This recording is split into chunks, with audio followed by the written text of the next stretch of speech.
O Tanjobi omedetou gozaimasu. Isto é japonês para parabéns. O Observador faz 12 anos e, em vez de bolo, oferecemos uma visita ao Japão com a Pinto Lopes Viagens. Assine por apenas 39,90€ e habilite-se a ganhar. 12 anos a escrutinar o poder, 12 mil quilómetros para celebrar.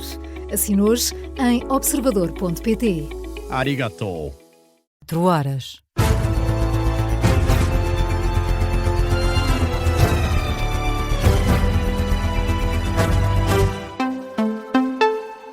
As notícias com Matilde Malva Sabino.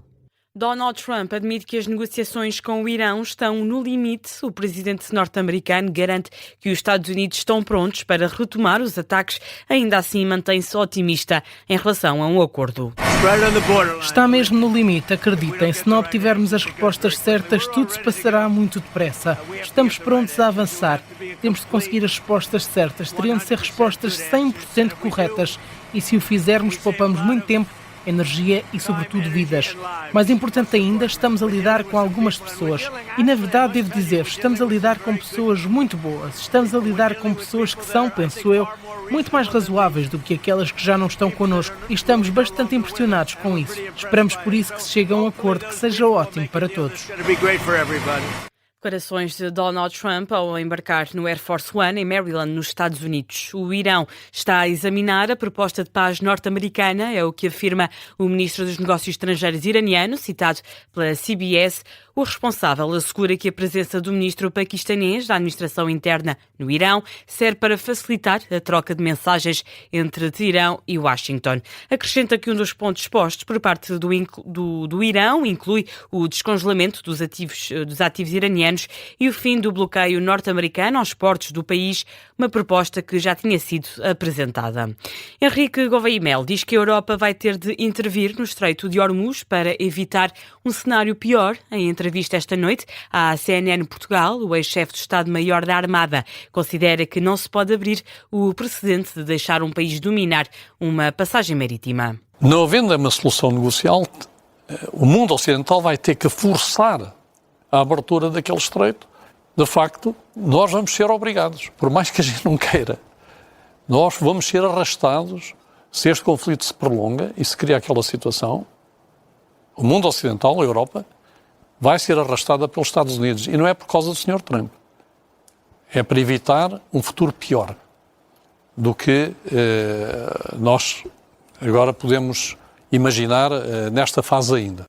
Henrique Gouveia Mel acusa ainda os Estados Unidos de terem calculado mal os efeitos da guerra no Irão e de terem aberto uma caixa de Pandora que levou o regime de Teherão a querer controlar o Estreito de Hormuz. Seguimos com os desenvolvimentos sobre o caso dos ativistas maltratados pelo governo israelita. Luís Montenegro defende uma suspensão parcial do acordo com Israel, uma decisão a tomar no âmbito da União Europeia, em reação ao vídeo colocado pelo ministro israelita da Segurança Nacional, Ben-Gvir, que mostra os ativistas ajoelhados com as mãos amarradas depois de terem sido interceptados em águas internacionais. O primeiro-ministro português fala numa situação inaceitável. A situação é uma situação absolutamente inaceitável relativamente às discussões que temos no âmbito da União Europeia. Portugal já tem manifestado a sua disponibilidade para uma suspensão parcial do acordo com Israel e veremos nos próximos encontros se há alguma evolução nesse domínio. Declarações de Luís Montenegro, captadas em Andorra pela RTP. Antes também, o ministro dos Negócios Estrangeiros, Paulo Rangel, classificou como intolerável e humilhante o comportamento do ministro israelita, além de ser uma violação da dignidade humana.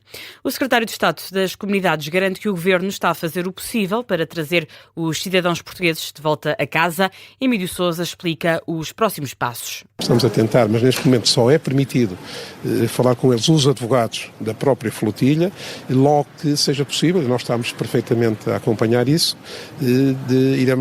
iremos falar com eles e tentar trazê-los para Portugal. Emílio Sousa, secretário de Estado das Comunidades, num registro da RTP. Em Espanha, o primeiro-ministro pede que Bruxelas proíba a entrada de Ben-Gvir na União Europeia. É um dos líderes europeus a criticar de forma firme a ação israelita no tratamento destes ativistas da flotilha humanitária. Pedro Sánchez afirma que não devem ser tolerados maus tratos aos cidadãos. O ministro espanhol dos Negócios Estrangeiros vai mais longe e exige um pedido de desculpas público por parte de Israel. Insisto, ese tratamiento es monstruoso, es indigno, es inhumano. Exijo disculpas públicas a Israel. He convocado urgentemente al Ministerio de Asuntos Exteriores a la encargada de negocios de Israel para trasladarle todo nuestro rechazo, toda nuestra repulsa y toda nuestra repugnancia por ese trato absolutamente abominable e inaceptable. José Manuel Álvarez, ministro espanhol dos Negócios Estrangeiros, num vídeo publicado na rede social X. Ben-Gvir já foi alvo de críticas de vários países da Europa e fora da Europa, Canadá, Países Baixos, França, Itália, Alemanha, Chipre, entre outros, repudiam o vídeo publicado.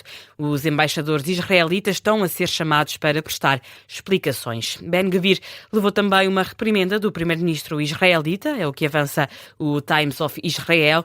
Benjamin Netanyahu assegura que a forma de atuação do ministro foge aos valores e normas do país, ainda que defenda a detenção dos ativistas. O secretário-geral do Partido Comunista garante que o pacote laboral está rejeitado por quem trabalha e apela à mobilização de todos na greve do dia 3 de junho. Paulo Raimundo falou esta noite de quarta-feira para centenas de pessoas na rua de Santa Catarina, no Porto, durante um desfile do PCP. Ao jornalista explica que o governo não esperava tanta resistência e que ainda é possível uma queda do pacote laboral. O grande patronato e o governo pensavam que tinha uma passadeira vermelha. A greve geral de 11 de dezembro travou-lhes o passo. E, portanto, deu-lhes um abano muito grande. Não derrotou, mas rejeitou profundamente. Está rejeitado. O pacote laboral está rejeitado por quem trabalha, não há nenhuma dúvida sobre isso. E, portanto, agora a greve geral dia 3 de junho, para a qual estão convocados todos os trabalhadores, os que fizeram greve a 11 de dezembro, os que não fizeram, os sindicalizados, os não sindicalizados, os mais novos e os mais velhos, têm todas as razões acrescidas para voltar à rua e para voltar à luta. O secretário-geral do Partido Comunista lembra que uma eventual aprovação da nova lei do trabalho não é um esforço único do governo, mas antes uma ação conjunta do PSD, CDS, Iniciativa Liberal e Chega. Vamos ainda ao desporto. Roberto Martínez rejeita que o futuro, enquanto selecionador nacional, esteja dependente da prestação da equipa portuguesa no Mundial de Futebol. O técnico das Quinas considera que agora não é tempo de falar em continuidade. Em entrevista à RTP, o selecionador diz que o foco deve estar na competição. O contrato do selecionador, depois do Mundial, a decisão será o que seja melhor para a seleção. É aqui. Eu, se estivesse preocupado com a minha posição, não era o selecionador certo. Falar do selecionador não é o importante é que a equipa ganhe, que a equipa jogue bem e que os números sejam bons, e é isso que é o meu foco. Roberto Martínez foi ainda questionado sobre a presença de Samu Costa na convocatória. O técnico entende que o médio tem garra, energia e encaixa muito bem na equipa das Quinas. O Samu Costa merece estar nesta convocatória porque tivemos a oportunidade em março de ir a México, de estar nos Estados Unidos, em um estádio fechado. O que é que aprecia? Ele tem uma garra, uma energia, tem uma motivação.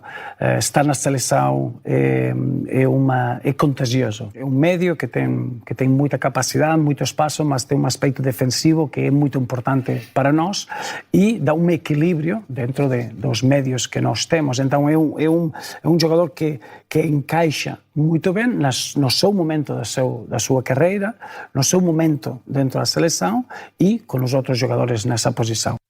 O selecionador nacional Roberto Martínez em entrevista à RTP. A primeira desde a divulgação da convocatória para o Mundial 2026.